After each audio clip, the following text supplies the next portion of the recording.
محترم جناب پروفیسر عامر شمسی صاحب, اساتذہ اکرام, students, thank you so much for inviting me to Bahariya University or giving me a chance to interact and talk with all of you.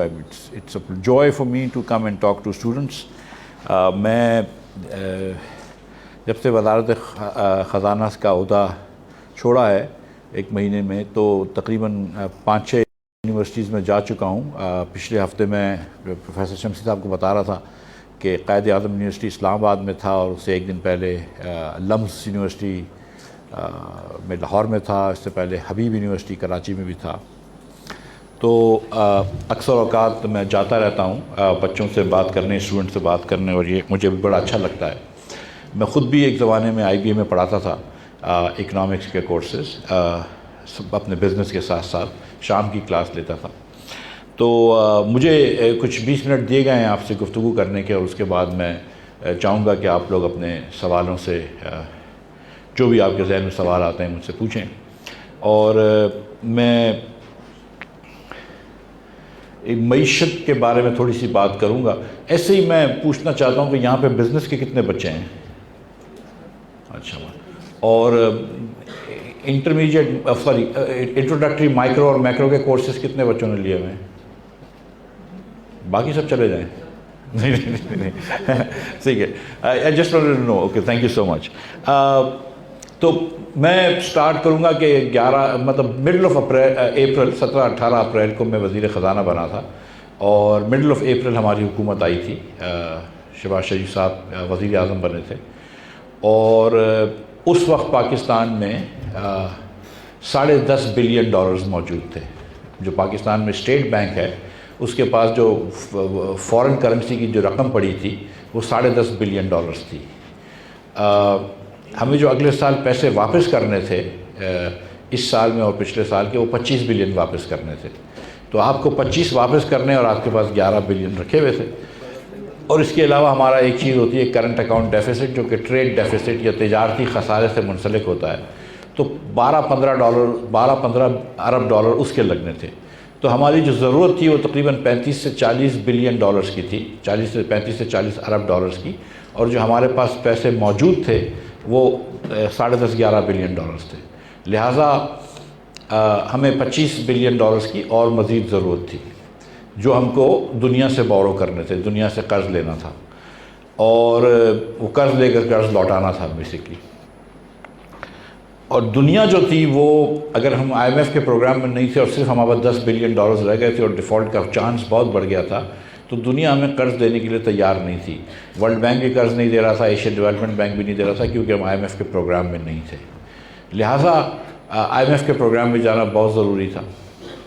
اور میں خود بھی IMF میں کام کر چکا ہوں آج سے کچھ 1990 کی دہائی کے اندر تو یہ بات ایز اے معیشت کا اسٹوڈنٹ مجھے بھی یہ بات پتہ تھی کہ IMF کے کیا شرائط ہوں گے.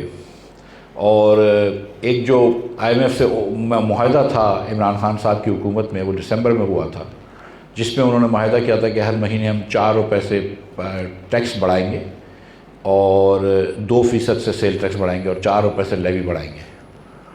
اور فروری تک وہ کرتے رہے. تو جو خرچہ ہوتا تھا پیٹرول کا, جو قیمت تھی وہ لیتے تھے, اس کے اوپر ٹیکس بھی لے رہے تھے. 17 روپے شاید غالباً ٹیکس لے رہے تھے.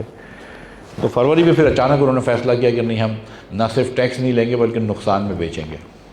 تو جب اپریل میں ہماری حکومت آئی تو ہمارے پاس اس وقت 72 روپے پر لیٹر ڈیزل میں نقصان تھا, اور 40 روپے پر لیٹر پیٹرول میں نقصان تھا. یہ دونوں ملا کر 110 ارب روپے کا نقصان ہو رہا تھا, کیونکہ 1 ارب لیٹر دونوں کا استعمال ہوتا ہے ایک مہینے میں.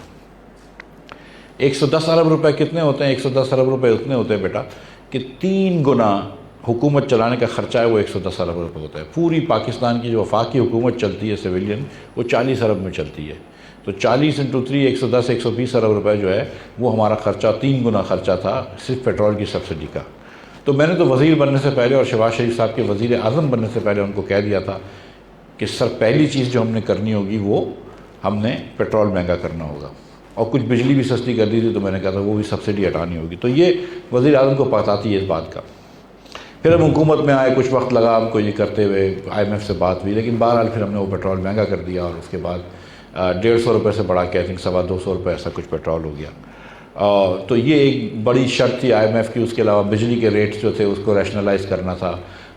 2 سال سے بجلی کے ریٹ نہیں بڑھائے تھے پچھلی حکومت نے, تو وہ ہم کو بڑھانے پڑے. گیس کے ریٹس بھی بڑھنے پڑیں گے اور بڑھانے پڑیں گے, اور جو گھروں میں گیس آتی ہے. تو کچھ چیزیں ایسی کرنی تھی جو ناگزیر تھیں, اور پھر کچھ ٹیکسز لگانے تھے. تو عموماً پاکستان میں جو ہے وہ انڈائریکٹ ٹیکسز لگاتے ہیں, اور پچھلے 5 سال میں جب PTI اپوزیشن میں ہوتی تھی تو یہ بڑی تنقید کرتی تھی مسلم لیگ نون کے اوپر کہ آپ لوگ انڈائریکٹ ٹیکس لگاتے ہیں, اور وہ تنقید اس وقت جائز بھی تھی. اور اس کے بعد جب خود PTI حکومت میں آئی تو انہوں نے بھی انڈائریکٹ ٹیکس لگائے, تو وہ حکومت بھی وہی کرتی رہی. تو پہلی مرتبہ میں نے جو تھا وہ ڈائریکٹ ٹیکسز بڑھا دی, اور میں نے 10% سپر ٹیکس لگا دیا بینکوں کے اوپر, سیمنٹ کمپنیز کے اوپر, شوگر کمپنیز کے اوپر. جو شہباز شریف صاحب کے بیٹوں کی کمپنیاں تھیں ان کے اوپر بھی 10% ایکسٹرا سپر ٹیکس لگا دیا. سگریٹ کمپنیوں کے اوپر, دیگر کمپنیوں کے اوپر جو 30 کروڑ روپے سے زیادہ منافع کرتے تھے. تو لوگ مجھے کہتے تھے یار آپ ان کے اوپر ٹیکس نہیں لگاتے جو ٹیکس نیٹ میں شامل ہیں. تو میں نے کہا کون سا بینک ہے جو ٹیکس نیٹ میں شامل نہیں ہے مجھے بتا دو, یا کون سا سیمنٹ کمپنی ہے جو نہیں شامل ہے. تو جو کمپنیاں تھیں ان کے اوپر ہم نے 10% ٹیکس لگایا, اور اس کے بعد پھر ہم نے بجٹ ڈیفیسٹ کو کم کیا, اور ہم نے پاکستان کو میں سمجھتا ہوں کہ ڈیفالٹ کی راہ سے بچا دیا. جب میں وزیر بنا تھا تو اس کے کچھ 8-10-15 دن بعد ایک آرٹیکل آیا تھا بلومبرگ میں. بلومبرگ آپ جانتے ہیں بزنس وہ ہے. تو اس میں انہوں نے کہا تھا کہ Pakistan is the 4th likeliest country in the world to default. دنیا کا 4تھا لائکلیسٹ کنٹری تھا ڈیفالٹ کرنے کا. اور جب میں نے حکومت چھوڑی تو جب اس وقت کوئی یہ بات نہیں ہوتی ڈیفالٹ کی. اللہ کی مہربانی سے ہم ڈیفالٹ سے دور ہٹ گئے.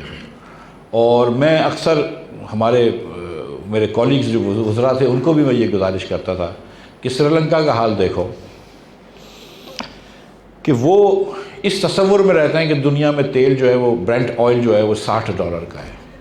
اس تصور میں ہی رہے وہ, اور جب دنیا میں تیل مہنگا ہو گیا, کموڈٹی سائیکل مہنگی ہو گئی, تو وہ اپنے تصور کو نہیں ہٹے. وہ انہوں نے کوئی چیز مہنگی نہیں کری اور وہ بینکرپٹ ہو گئے. اور جب بینکرپٹ ہو گئے سری لنکا میں تو 470 روپے لیٹر پیٹرول ہو گیا, مگر ملتا نہیں تھا. 10 دن کی لائن لگتی تھی. تو آپ کو بلیک مارکیٹ میں 3000 روپے لیٹر پیٹرول مل رہا تھا.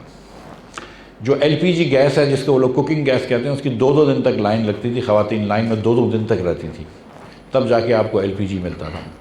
اور کتنی ہسپتالیں بند ہو گئی تھی کیونکہ ادویات نہیں تھے. تو سری لنکا کا میں ہمیشہ سے پرائم منسٹر صاحب کو, دوسرے کابینہ کے ممبران کو بتاتا تھا کہ دیکھو سری لنکا کا حال نہیں کرنا ہے, جو بھی مشکل فیصلے کرنے ابھی کر لو تاکہ سری لنکا کا حال نہیں ہو.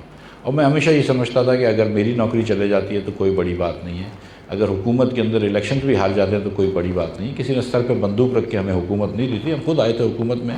لیکن اگر یہ پاکستان ہے تو ہم سب ہیں, اور پاکستان نہیں ہے تو ہم کوئی بھی نہیں ہے. تو پاکستان کو ڈیفالٹ سے بچانا بہرحال ہمارا اولین ترجیح تھی اور ہونی چاہیے.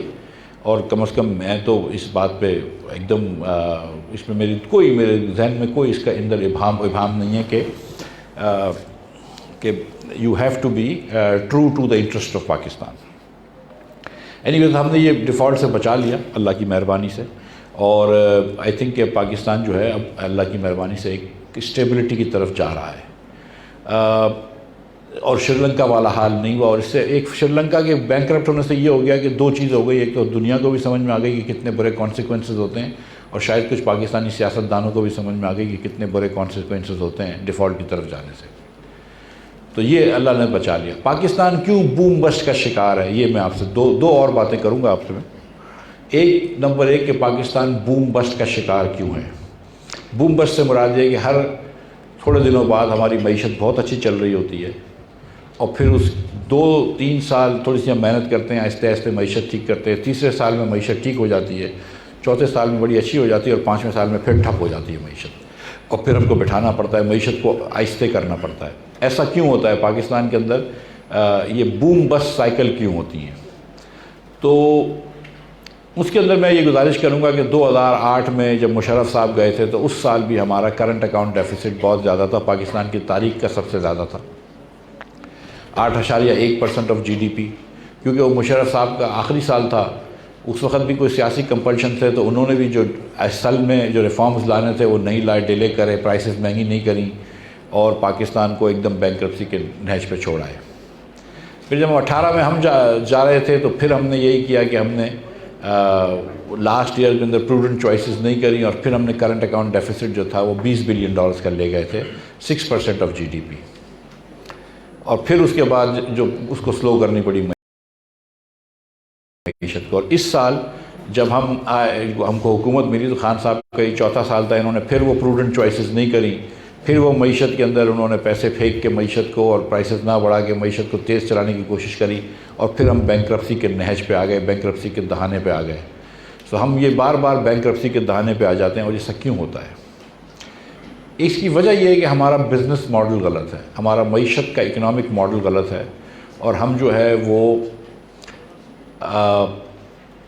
جس طریقے سے معیشت کو چلاتے ہیں امپورٹ سبسٹیٹیوشن کے تحت اور ٹرکل ڈاؤن اکنامکس کے تحت, اس طرح معیشت کو نہیں چلانا چاہیے.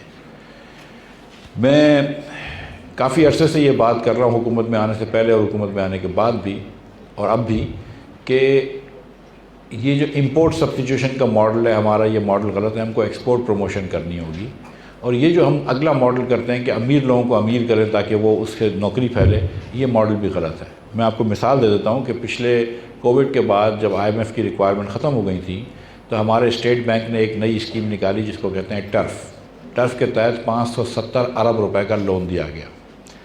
570 ارب روپے کا لون تھا جو اسٹیٹ بینک 1% چارج کرتی ہے, ٹھیک ہے, 1%. اور یہ کن کو دیا گیا؟ یہ امیر ترین پاکستانیوں کو دیا گیا. 50 ارب روپوں سے زیادہ ایک کمپنی نے لیا ہے. تو یہ 10 12 20 25 30 پاکستانیوں کو آپ نے بہت امیر کر دیا. آج 16% جو ہے وہ انٹرسٹ ریٹ پہ حکومت بورو کرتی ہے, حکومت ان کو 1% پہ دے رہی ہے. اس کا مطلب ہے کہ پاکستان کی حکومت جو ہے وہ 80 ارب روپے کا امیر ترین لوگوں کو سبسڈی دے رہی ہے ہر سال. اب جب آپ امیر لوگوں کو امیر کرتے ہیں تو ان کے کنزمپشن باسکٹ کے اندر بہت زیادہ امپورٹس ہوتے ہیں, تو امپورٹ اور بڑھ جاتا ہے. امپورٹ بڑھ جاتا ہے تو پھر ہمارا کرنٹ اکاؤنٹ ڈیفیسٹ بڑھ جاتا ہے. تو جب میں آیا تو میں نے ایک بات کری کہ ہم کو اب 4 میں نے ایک نکات اٹھائے تھے. تو پہلا نقطہ یہ تھا کہ پاکستان کو اپنے وسائل دیکھ کر خرچ کرنا چاہیے, جس کو انگریزی میں ہم کہتے ہیں کہ we should live with in our means.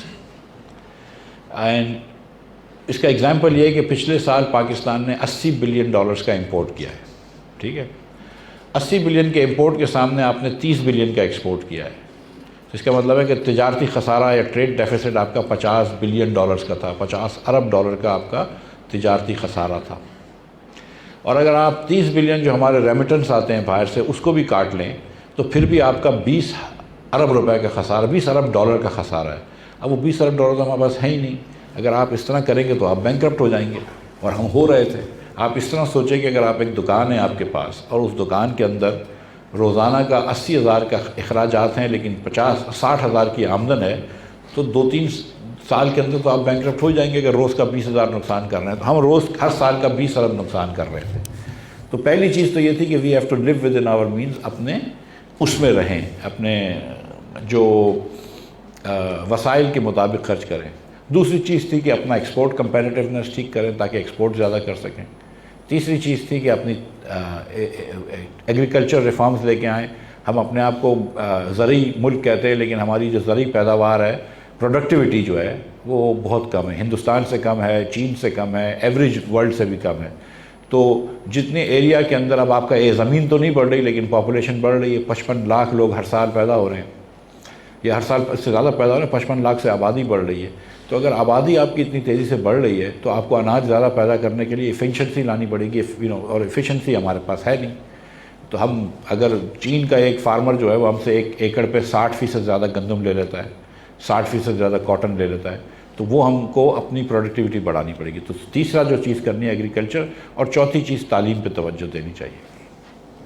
میں یہ سمجھتا ہوں کہ حکومت پاکستان جو ہے وہ ایک دم, کوئی بھی حکومت ہو, کسی بھی پارٹی کی ہو, بیوروکریسی کی وجہ سے یا کسی بھی وجہ سے, پولیٹیشینس کی وجہ سے, ڈکٹیٹرز آئیں, جنرلز آئیں, سب کی وجہ سے ہر حکومت جو ہے پاکستان کی انفیکٹو ہے اور انفیشینٹ ہے کہ وہ کوئی کام نہیں کر سکتے. میں آپ کو مثال دیتا ہوں کہ اسٹیل مل, پاکستان اسٹیل مل 8 سال سے بند ہے. ہم 8 سال سے لوگوں کو تنخواہ دے رہے ہیں, تنخواہ دیں, زندگی بھر دیں, اب کسی کو نوکری نہیں ملے گی, آپ غریب آدمی کو تنخواہ دیں, اس کا منع نہیں کر رہا ہوں, لیکن اس کو پرائیویٹائز تو کر سکتے تھے نا 8 سال میں تاکہ وہ چلنا شروع ہو. یہ پاکستان انٹرنیشنل ایئر لائنس ہے. یہ ایئر لائن پاکستان کی ایئر لائن ہے, نہ یہ سستی ٹکٹ دیتے ہیں آپ کو, نہ یہ سیفر ہے, نہ یہ بہتر ایئر لائن ہے, اچھی سفر اچھا ہے, نہ اس کے ٹائمنگ اچھے ہیں, کوئی چیز اس کی بہتری نہیں ہے. لیکن پاکستانی قوم اس کو چلاتی ہے اور 50 ارب روپے کا ہم کو سالانہ نقصان ہوتا ہے.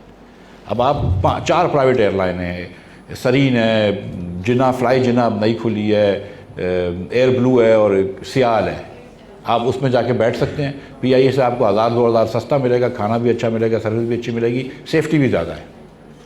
تو ہم پی آئی اے کیوں چلا رہے ہیں؟ اور 20 سال سے سب کو پتہ ہے کہ پی آئی اے ہر سال نقصان کرتی ہے، پھر بھی نہیں بیچ سکتے۔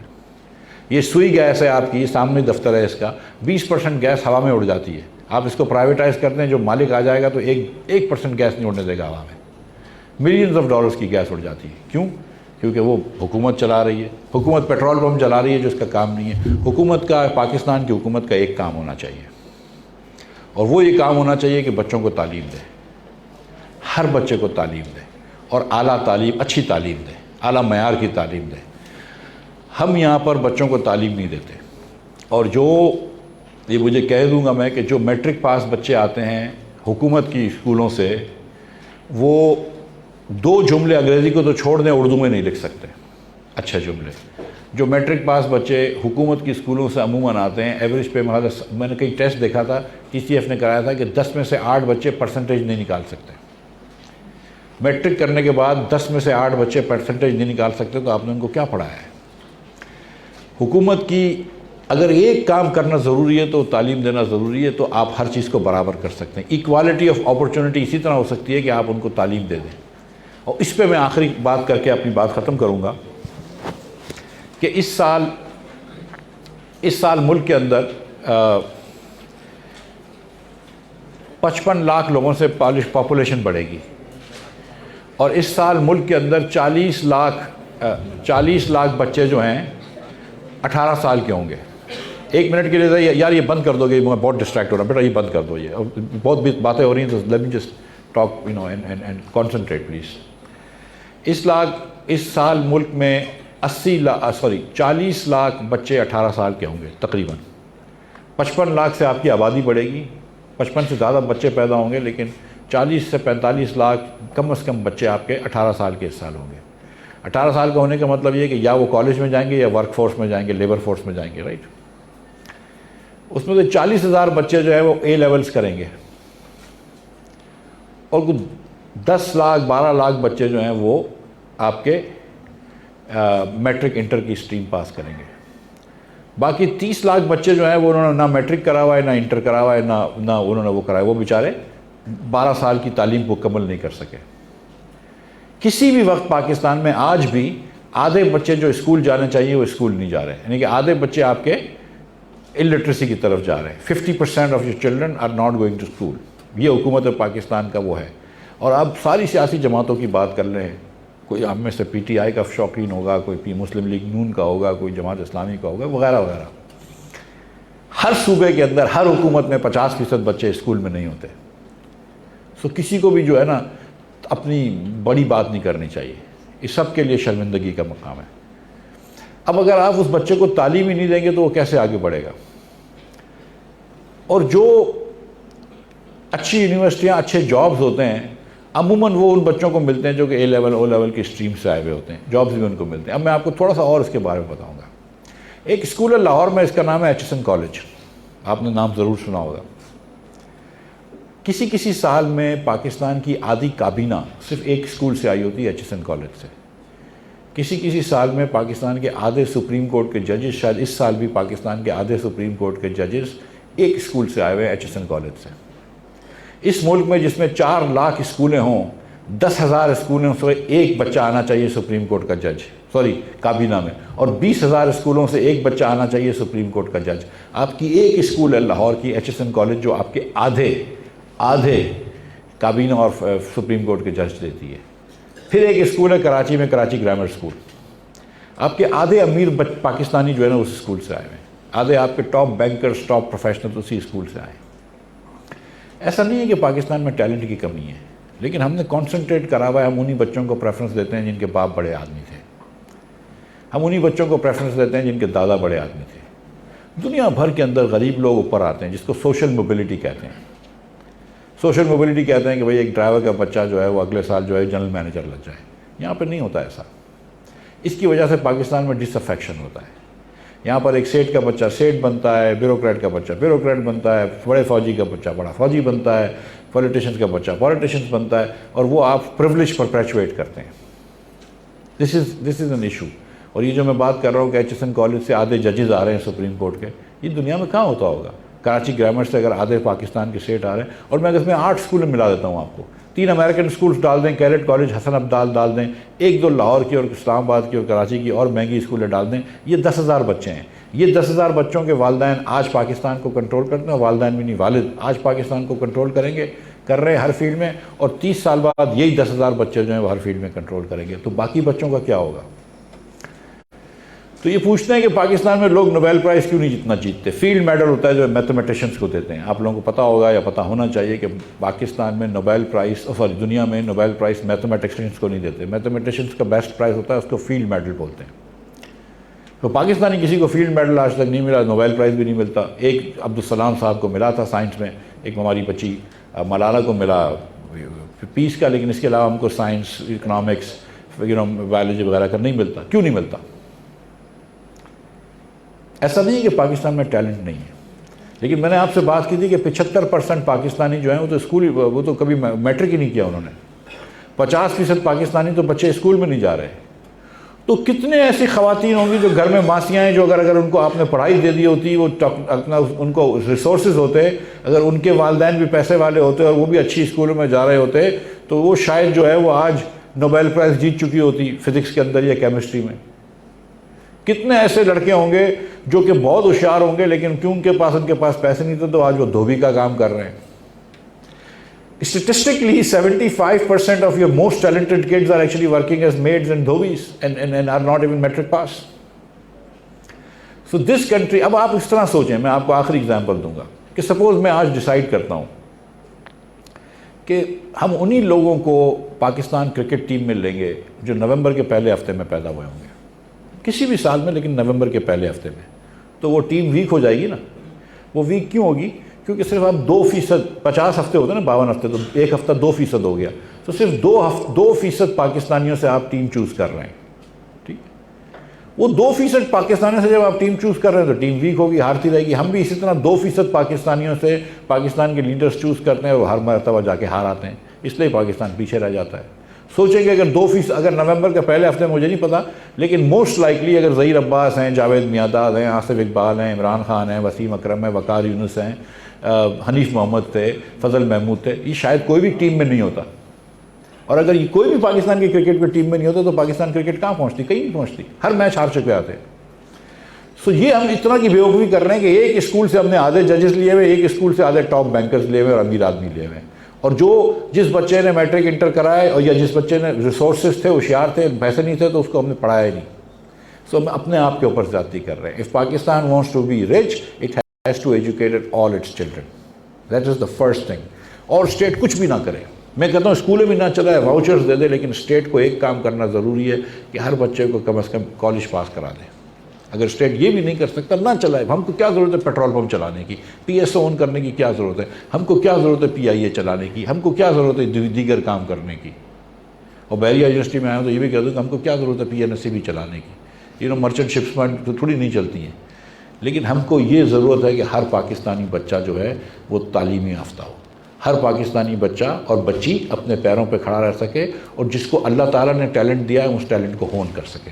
سو یہ میری آپ سے استدعا تھی, اتنی بات کرنی تھی آپ سے. میں یہاں پہ رکتا ہوں, اگر کوئی سوال ہے پاکستان کی معیشت کے بارے میں یا جو بھی میں نے اور باتیں کی ہیں یا کسی بھی اور بارے میں, تو میں حاضر ہوں آپ کے جواب کرنے کا. شکریہ.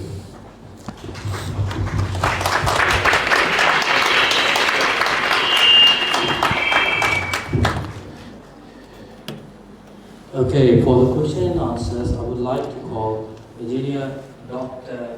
Umar Arif. So please come over here. He was a former faculty member in Maryam University, and he has done his PhD on maths, and he was also University of Toronto in an exchange program. He spent 6 months over there, and he has associated in entrepreneurship in this university very as well, because we had mutual collaborations with him, and the startup that he calls Distrap Lab, and he's also working with the different organizations.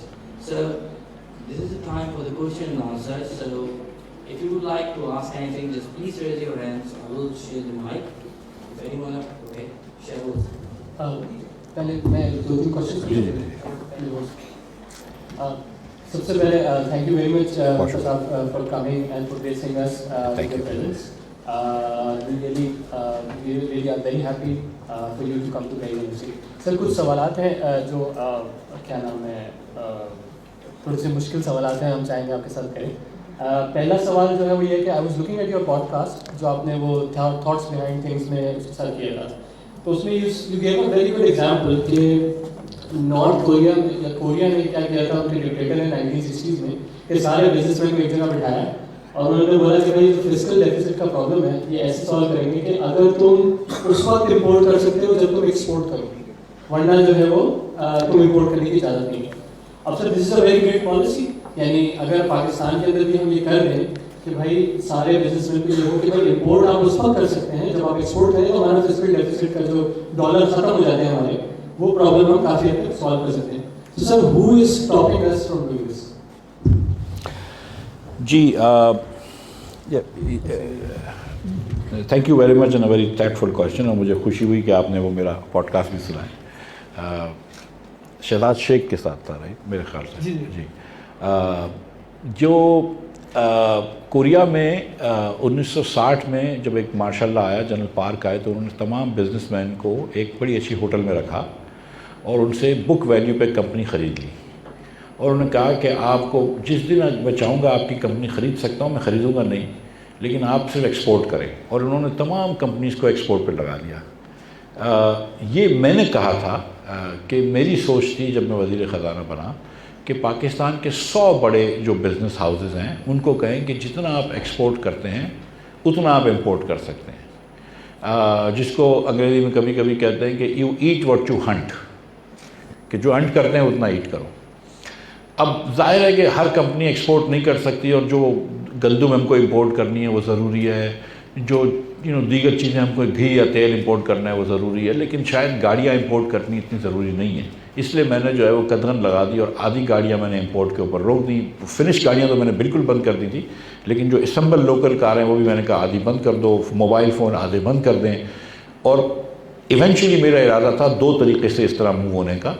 ایک تو میں نے میرے کچھ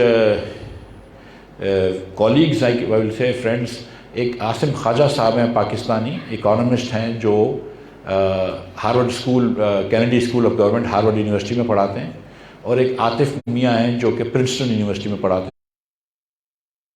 ہیں, possibly the best Pakistani economist today. تو میں نے ان دونوں سے بھی مشورہ کیا تھا, اور ان کا بھی یہ خیال تھا کہ آپ جو ہے وہ تھوڑا سا ایکسپورٹ کے اوپر انسینٹیو دیں اور امپورٹ کو ٹائٹ کر دیں. تو ہم نے کہا تھا کہ جو کمپنی اگر 10% بھی ایکسپورٹ نہیں کرے گی ہم اس کے اوپر مزید ٹیکس لگا دیں گے. تو نو بڈی اسٹاپس اس. اٹس میں جیسے آپ سے گزارش کرتا ہوں کہ کون آپ کو روکتا ہے پرائیویٹائز کرنے کو اسٹیل مل کو, کون آپ کو روکتا ہے؟ ہر وقت سیاست ہوتی ہے, لیکن پاکستان میں, اور میں 2 حکومتوں میں رہ چکا ہوں, 3 حکومتوں میں, یا نواز شریف کے ساتھ, شہباز شریف صاحب کے ساتھ اور شاہد عباسی کے ساتھ, اور 15 سال سے سیاست کر رہا ہوں. پاکستان میں 2 چیزیں میں نے دیکھی ہیں کہ کمپیٹنس نہیں ہے سیاستدانوں کو, سچ مچ کمپیٹنس نہیں ہے, ان کو پتہ ہی نہیں کہ کیا کرنا ہے. ہماری بیوروکریسی میں بھی بہت کمپیٹنس نہیں ہے, کہیں پر بھی کمپیٹنس نہیں ہے. That's number 1. ٹھیک ہے. اور میں یہ کوئکلی لمی ایڈ دس کہ یہ کہنا کہ سیاستدانوں میں بیوروکریسی میں کمپیٹنس نہیں, اس کا یہ مطلب نہیں کہ جنرل آ جائیں ان میں بھی کمپیٹنس نہیں ہے. تو ایک تو یہ کمپیٹنس پاکستان میں بہت کمی ہے. اور دوسرا کہ ایک ہمارے یہاں ہوتا ہے کہ یار اگلے سال کرنا, کہ ریفارم کرنا بہت ضروری ہے. یہ بات بالکل صحیح کہہ رہا ہے مفتاح کہ ہم کو اپنے وسائل کے اندر اپنے آپ کو محدود کرنا چاہیے. یہ بات مفتاح صحیح کہہ رہا ہے کہ we should live with in our means, but یار اگلے سال سے کریں گے, ابھی اس سال تو سبسڈی دے دے پھر اگلے سال دیکھیں گے. سو یہ اٹس آور اون ول, اور اب یہ ول کرنی چاہیے. دیکھیں دوسری ممالک میں بھی جمہوریت ہوتی ہے, الیکشنز ہوتے ہیں, بنگلہ دیش ہو گیا, ہندوستان ہو گیا, مگر انہوں نے بھی اپنی ول پیدا کری اور کر لیا نا. یہاں پہ ول ہی نہیں ہے. اچھا, تو سر پولیٹیشینز جنرلز کسی میں ول نہیں ہے, نہ ول ہے نہ کمپیٹنس ہے. اچھا, سیکنڈ کوشچن یہ ہوگا کہ آپ نے ایک اور بات کہی تھی کہ اکانومسٹ کے پاس ایک ہی ٹول ہوتا ہے اکانومی کو رن کرنے کا. جب سلو ڈاؤن ہو جاتی ہے تو آپ امیروں کو امیر وہ دیتے ہیں, مزید امیر کر دو, پاکستانی اکانومسٹ کے اندر. ہاں پاکستانی. تو سر یہ کیوں نہیں ہو سکتا کہ آپ امیروں کو امیر نہ کریں بلکہ آپ کاٹیج انڈسٹری کو, اسٹارٹ اپس کو, ان لوگوں کو پیسے دیں, کیونکہ یہ لوگ ڈائریکٹ ہائرنگ کرتے ہیں. اب آپ اگر کسی اسٹیٹ کو 20 کروڑ 20 ارب روپے دیں گے تو اس میں تو ذرا ٹائم لگے گا. تو آپ کے ٹینیور میں ایسا کیوں نہیں ہوا کہ آپ نے تھوڑی لو انڈسٹری کو سپورٹ کیا directly? Thank you, very very good question, thank you, بہت اچھا کویشچن ہے اور صحیح بات ہے. جو میں ایگزامپل دیتا ہوں کہ آپ کسی سیٹ کو بولتے ہیں کہ یہ لو 200 کروڑ روپے اور پلیز ایک فیکٹری لگاؤ، اور پھر کسی کو 20,000 روپے کی نوکری دے دو، بس میں بھی تھوڑی سی دوستیاں ہوتی ہیں. So we are able to focus on the problems of the rich. دیکھیں میں آپ کو بتاؤں 3 شہر ہیں پاکستان میں، کراچی، لاہور، اسلام آباد. اس میں اگر اللہ معاف کرے کوئی چھوٹا سا انسیڈنٹ ہو جائے، کوئی ٹریفک ہو جائے یا کوئی 4-5 لوگوں کا قتل ہو جائے تو پورے پاکستان میں آ رہا ہوتا ہے. اس کی وجہ یہ کہ 3 جتنے بھی چینلز ہیں، ان کے چینلز کے دفاتر یہاں پہ ہیں، ان کی گاڑیاں DSNG جس کو بولتے ہیں یہاں پہ ہیں. آپ اگر 3 لوگ خدا نہ خواستہ اگر کوئی چھوٹے سے سندھ کے یا پنجاب کے گاؤں میں وہ شہید ہو جاتے ہیں تو اتنی بات نہیں ہوتی ہے. کبھی کوئی ایسا ایکسیڈنٹ ہو جاتا ہے تو ہوتی ہے، ورنہ نہیں ہوتی، کیونکہ میڈیا کا پریزنس نہیں ہے. جو پیسے والے لوگ ہوتے ہیں اور جو انفلوئنشل لوگ ہوتے ہیں ان کا آواز بڑا ہوتا ہے پاکستان میں. یہ سچی بات ہے نا. میں جب بورڈ آف انویسٹمنٹ کا چیئرمین تھا تو میں لیبر کے مطلب غریب مزدوروں سے تو نہیں ملتا تھا نا، بڑے لوگوں سے ہی ملتا تھا. آج بھی اگر کوئی سبسڈی مانگ رہا ہے تو کوئی ایپٹما مانگ رہی ہے، کوئی یہ ٹیکسٹائل انڈسٹری مانگ رہی ہے، کوئی وہ فلاں انڈسٹری مانگ رہی ہے، تو وہ ایک تو بڑے لوگوں کا انفلوئنس ہوتا ہے. یہ پاکستان میں نہیں ہے، پوری دنیا میں ہے. اس سے فائدہ ہوتا ہے سیاستدار، اس لیے آپ کو چاہیے الیکشن اس لیے چاہیے کہ اس سے بڑے لوگوں کے ووٹ کم ہوتے ہیں، غریب لوگوں کے ووٹ زیادہ ہوتے ہیں. That's why you want repeated cycle of elections. لیکن then people have to respond to that. And کیوں نہیں کرتے اللہ جانتا ہے. میں نے یہ اتنا کر دیا تھا کہ جب دیکھیں میں آپ کو بتاؤں، I am an economist and a free market, believer in free market. تو جنہوں نے اکنامکس پڑھی ہوئی ہے مائکرو اکنامکس میں اور جن کے اے آئی میں، ان کو یہ بات پتہ ہے کہ price is the way to allocate resources. ٹھیک ہے، you should allocate resources based on prices, not based on quotas. تو میرے خیال سے تو اگر ہم ڈالر کی پرائس بڑھنے دیتے تو کہیں نہ کہیں پہ ایکویلیبریم مارکیٹ میں آ جاتا اور ہماری export should equal import plus import should equal export plus remittance ہو جاتا. لیکن اتنی بڑھنے دیتے اور روپیہ بہت مہنگا ڈیویلیو ہو جاتا تو آٹا مہنگا ہو جاتا، گھی مہنگا ہو جاتا. تو کچھ امیر لوگ جو ہے وہ مرسڈیز ہیں تو پھر بھی خرید سکتے تھے، لیکن غریب لوگ آٹا دال نہیں خرید سکتے. اس کے لیے ہم کو یہ کرنا پڑا کہ ہم نے امپورٹ کا، ہم نے کہا مرسڈیز سال نہ منگواؤ، اگلے سال دیکھ لیں گے، 2 سال بعد دیکھ لیں گے، اس وقت گھی تیل چلنے دو. So we try to put restrictions. پر یہ جو بات کری آپ نے ایک دم 100% صحیح ہے کہ we need to make poorer people rich. آپ فارمرز کو امیر کر دیں پروڈکٹیوٹی بڑھا کر، اور آپ اربن پور کو امیر کر دیں. 2 لوگ جو ہے نا پاکستان میں سب سے زیادہ، جو ایک رورل پور ہے، پیزنٹ ہیں جن کے پاس لینڈ لیس خاری جس کو ہم کہتے ہیں، اور ایک اربن پور ہے. آئی مین دوز آر دا 2 پیپل جن کی زندگی پاکستان میں اجیرن ہے، اور ان کو بہتر کر دیں آپ تو انشاءاللہ، اور اس سے آپ کی اکانومی چلے گی without getting into a current account deficit. Because غریب آدمی کے ساتھ کیا ہوتا ہے کہ جس کی 30,000 روپے تنخواہ ہے، اس کو اگر آپ 35,000 کر دیں نا تو وہ جا کے گاڑیاں نہیں خریدے گا، وہ جا کے تھوڑا سا کھانا اچھا کھا لے گا، اپنے بچے کو ایک یونیفارم دلا دے گا، ایک بستہ دلا دے گا، جو بیسک چیزیں کرے گا، اس سے امپورٹ بل نہیں بڑھے گا. لیکن اگر آپ ایک ارب پتی آدمی کو 10 کروڑ روپے اور دے دیں گے تو اپنے بچے کو 2 کروڑ روپے کی گاڑی دلا دے گا. That's not what you want. میرے پاس ٹوٹل 5 مہینے تھا اور میں نے کیا کیا یہ بھی بتا دوں. میں روز جا کے یہ کہتا تھا کہ پیٹرول مہنگا کرو، کیونکہ 40% پیٹرول، 40% امیر لوگ جو ہیں وہ سارا پیٹرول لے لیتے ہیں. اب ہم کیا کر سکتے تھے اور ہم نے کیا کیا ہے؟ ہم نے کوئی بھی ایک بھی پیسے کی سبسڈائز اسکیم شروع نہیں کری.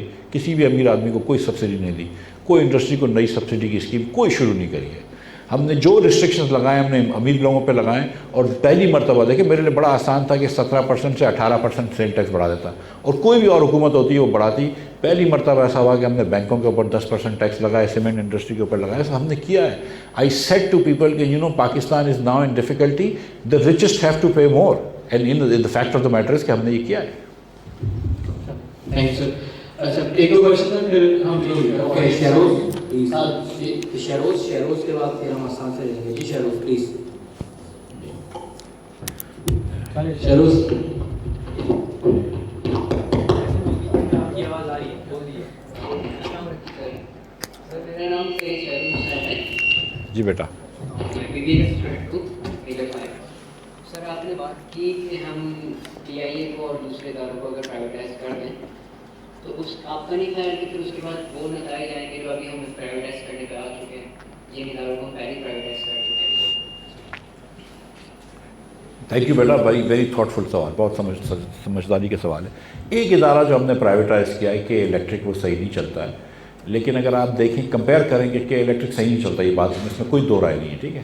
کمپیئر کریں گے کہ الیکٹرک کیسا چلتا ہے اور ہیسکو کیسا چلتا ہے، کمپیئر کریں گے کہ الیکٹرک کیسا چلتا ہے اور سیپکو کیسا چلتا ہے، سکھر الیکٹرک کمپنی، تو ان سے یہ بہتر چلتا ہے. ایک بات. دوسری بات کہ الیکٹرک کو پرائیویٹائز کرنے کے وقت ہم نے صحیح طریقے سے پرائیویٹائز نہیں کیا. ہم نے جنریشن اور ڈسٹریبیوشن کو ایک ساتھ پرائیویٹائز کیا ہے، وہ ایک کمپنی میں رہنا دیا، وہ نہیں ہونا چاہیے. جنریشن کی کمپنی الگ ہونی چاہیے تھی، ڈسٹریبیوشن کی کمپنی الگ ہونی چاہیے تھی. اور تیسرا، ہم نے جس پارٹی سے کیا ہے اس کو نہیں کیا. بیچ میں شنگھائی الیکٹرک والے مانگ رہے تھے، اگر وہ کر لیتے تو شاید وہ اچھا ہو جاتا. ابھی تو یہ ایک دم انویسٹرز ہیں تو یہ غلط جگہ پہ ہے. باقی بیٹا دیکھو، بینکس پرائیویٹائز ہو گئے، ٹھیک ہے. تو جو جتنا کوئی بینک نفع نہیں کرتا تھا، آج جتنا ٹیکس دیتے ہیں اس سے بہت کم نفع کرتے تھے یہ بینکس، ٹھیک ہے. ہر بینک کے اندر بیڈ لون ہوتا تھا، یہ سارے مسئلے ہوتے تھے. اب تو کوئی مسئلہ نہیں ہے. اب اگر مسلم کمرشل بینک پرائیویٹائز ہے یا جس سے اور الائڈ بینک پرائیویٹائز ہے، وہ نقصان کرتا ہے تو اس کی مرضی ہے. پروفٹ کرتا ہے تو آدھے پیسے تو ہمارے ہیں نا، کیونکہ ہم 50% ٹیکس لے لیتے ہیں. میں نے 55% ٹیکس کر دیا تھا اس کے اوپر. سو ہماری جان چھوٹ جاتی ہے. پی آئی اے کہ ہم کو کیا فائدہ مل رہا ہے؟ کیا ٹکٹ سستی دے رہے ہیں؟ ایک چھوٹی سی میں وہ لے لیتا ہوں، ڈیٹور لے لیتا ہوں، because I am sitting with students, I like telling you about this. England کے اندر بھی 1970s میں سوشلزم کا بڑا رواج تھا. تو انگلینڈ میں جو سوشلزم لیبر پارٹی لے کے آتی تھی، اس کو یہ کہتے تھے پروڈیوسر سوشلزم. اور پروڈیوسر سوشلزم کیا ہوتا ہے؟ Producer socialism is for the benefit of those who produce socialism. کہ سوشلزم ہے لیکن جو لوگ پروڈیوس کر رہے ہیں اس کے لیے بینیفٹ ہے. تو پی آئی اے کا بینیفٹ ہے لیکن کنزیومرز کے لیے نہیں ہے، صارف کے لیے نہیں ہے. پی آئی اے کا بینیفٹ ان کے لیے جو پی آئی اے میں کام کرتے ہیں. سوئی گیس کا بینیفٹ ہے وہ اس کے لیے جو سوئی گیس میں کام کرتا ہے، صارف کے لیے بینیفٹ نہیں ہے.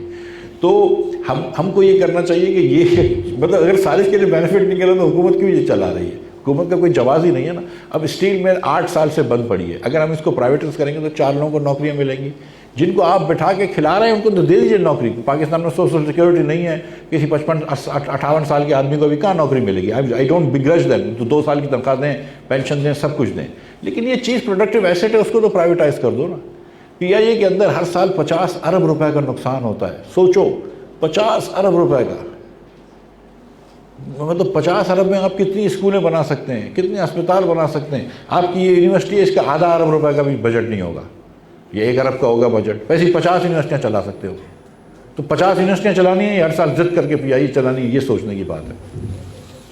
سر آپ نے 3 باتیں کی، میں اس کو آپ کی بات سے لوں گا. ایک آپ نے کہا پی آئی اے ساری کمپنیز جو پرائیویٹائز ہونی چاہیے، اور ٹھیک ہے ساری بات صحیح ہے، وہاں پر لوگوں کو ایلوکیٹ کیا جاتا ہے. دوسری بات آپ نے کہی کہ ایٹیسن کالج اور کے جی ایس ان سارے اسکولز میں ایک خاص طبقے کو لیا جاتا ہے، حکمرانی میں لایا جاتا ہے. اور تیسری بات آپ نے آخر میں جو ایک ڈاکٹر نے یہ حیثیت سے کہی کہ چند لوگ ہیں جو معاشرے میں انفلوئنس رکھتے ہیں اور ان کے انفلوئنس کی وجہ سے وہ وہیں پر پہنچ جاتے ہیں. اور یہ ہمیں سب کو پتہ ہے کہ یہ ایک ڈیموکریسی کا خاصہ ہے کہ وہاں پر الیکٹیبلز ہوتے ہیں جن کے پاس انفلوئنس ہوتا ہے، اور وہ کبھی وہاں ہوتے ہیں، کبھی وہاں ہوتے ہیں، کبھی وہاں ہوتے ہیں، اور وہاں پر جا کے ساری باتیں کرتے ہیں. تو مطلب میں پچھلے 6 سال سے اکنامکس کا اسٹوڈنٹ ہوں، وہ لیول یونیورسٹی میں بھی.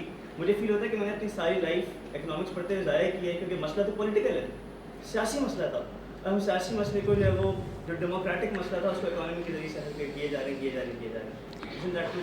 What a good question. What a wonderful question. اس کوشچن کے اندر ایک چیز تو میں کہوں گا کہ ان کو تو 6 سال سے پڑھنا ہے اکنامکس، میں نے تو پی ایچ ڈی کری ہے اکنامکس میں. تو یہ کہہ رہا ہے اس نے اپنی ساری زندگی ضائع کر لی، میرا کیا ہوگا. جو دوسری بات ہے، پھر اگر آپ کی اجازت ہو تو ایک تھوڑا سا ڈیٹور لیتا ہوں. Again this is the wonderful thing about talking to students, you can tell them stuff. 1960 کی دہائی کے اندر اکنامکس کے اندر نئی فیلڈز آ رہی تھیں. 50 کے اندر سیمویلسن نے کوئی پبلک گڈس کے بارے میں بات کری، تو پبلک اکنامکس کی فیلڈ شروع ہوئی، اور انٹرنیشنل اکنامکس اور آپٹیمل ٹیکسیشن پالیسیز نکلنا شروع ہوئی. تو اکانومسٹ کا ذہن یہ تھا کہ 60 کی دہائی میں ہم آپٹیمل ٹیکسیشن کی پالیسیز لے آئیں گے، ہم پبلک گڈس کی پالیسی لے آئیں گے، کاسٹ بینیفٹ انالیسس کی پالیسیز لے آئیں گے.